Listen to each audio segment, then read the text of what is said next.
Oh, hello. Didn't notice you there. Anyhow, tonight I think it would be appropriate to talk about language learning, more specifically, self-educating yourself in the art of language. Now, uh, I actually don't believe in learning a language just from formal education, that is just from studying in school and stuff. I studied French in school for several years, but I can't really speak it. Now, if I were to supplement that with the additional language learning tools, yes, of course I would be able to speak it. But what I'm trying to say is that just formal education alone will never teach you a language. For instance, I know Russian, I know Ukrainian, which is my native language, but I speak language just as fluently, maybe even more fluently than Ukrainian. And also English, as you can see. And I also used to speak Greek very fluently. And now I'm studying Japanese and also trying to regain my fluency in Greek. Now, uh, how did I learn all these languages? I didn't learn them from just studying. Most of them I just learned as a kid. And that, I should say, is still the primary, and I think it's the most effective way to learn languages. Because as kids, we are naturally susceptible to language learning. It's like a natural ability that goes away later. And later, like right now, it's maybe 10 or 20 times more difficult for me to learn a new language. So yeah. But still, it's still possible to learn new languages even as an adult. There are many programs, there are many self-help books that you can use. Some are like Teach Yourself series, and then that is the book series. Then we also have some nice audio programs, including Pimsleur and Michel Thomas. Currently I'm using Pimsleur to learn Japanese, and I should say it's superb. I mean, it's sort of, to give you an example, it really goes step by step, and you are constantly participating. For instance, you first say, it starts off sort of like, now, I is this, know is this, say I know. Okay, now, Japanese is this, say I know Japanese. And it's like that, and it keeps going on and on until you know more and more languages. And soon, you are able to actually say and create sentences, which I find most enjoyable. So yes, it's on the expensive side, but it's so totally worth it.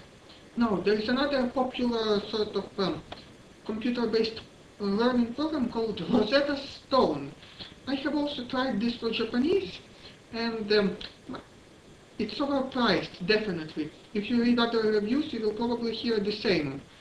Basically, you click images and then once you click them, you're sort of supposed to guess what each image means. And it's okay for like for the beginning, where there's like small boy, like grown-up man, sort of bridge, car. For that type of thing, it's okay. But for more complex stuff, especially for sentences, and when people are interacting, like, it's much more difficult. And finally, when there was like winter and there was some car or some other stuff like that, I simply could not follow what the sentence was saying. So basically, Rosetta Stone is nice for basic vocabulary, but honestly, you won't find it very useful as you go further along. Again, this is just my opinion, and I'm just like a person on the internet, so you should listen to absolutely every word I say. Now, as for, there's also this nice website called lingQ, which I'm actually a tutor at, which I recently became a tutor at. And there, the system is quite different. You get a full sentence, and you actually, not a full sentence, a full sort of article in the language that you are learning. And you're actually supposed to translate each word. Like, if you hover your mouse, you learn sort of what that word means, and then we also have the entire sort of article voiced, so you can actually hear all the pronunciation, which is splendid also. And it sort of provides for you, it sort of provides the tools necessary for you to learn that language. And soon, whenever you learn a word, it highlights it. And there are also like tests and stuff. Well, not tests, sort of exercises called flashcards, where you can basically learn the words that you're sort of learning. So eventually, what this does is that as you continue doing more and more articles, you will see those familiar words highlighted, or indeed not highlighted. So that when you don't know which part of the article, you already know, and this will give you a nice confidence boost. So, and the person who created that site, called Steve Kaufmann, man, he knows 11 languages. So he definitely, and he came up with that technique, so that's quite cool. A link to his channel in the description.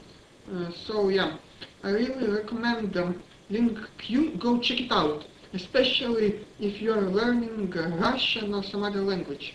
Like it currently has like 6 or 7, if I'm not mistaken, maybe 8 languages. Like, and it also just recently started featuring Japanese, which I'm also learning, which is quite cool. Like now my language abilities in Japanese are quite circumscribed, but I can already say stuff like 私の人は踊っています。女の人は時計です. So I can say stuff like that. So 高いです, by the way, not 時計です. Yeah. So I can say stuff like that. Wait, that was actually something quite rude. I just realized that I'm still learning. Okay, so learn that.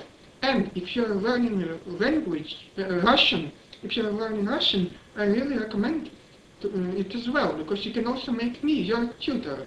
And we will have nice русские разговоры, в которых вы научитесь хорошо разговаривать на русском языке. So, go to lingQ and learn a new language today.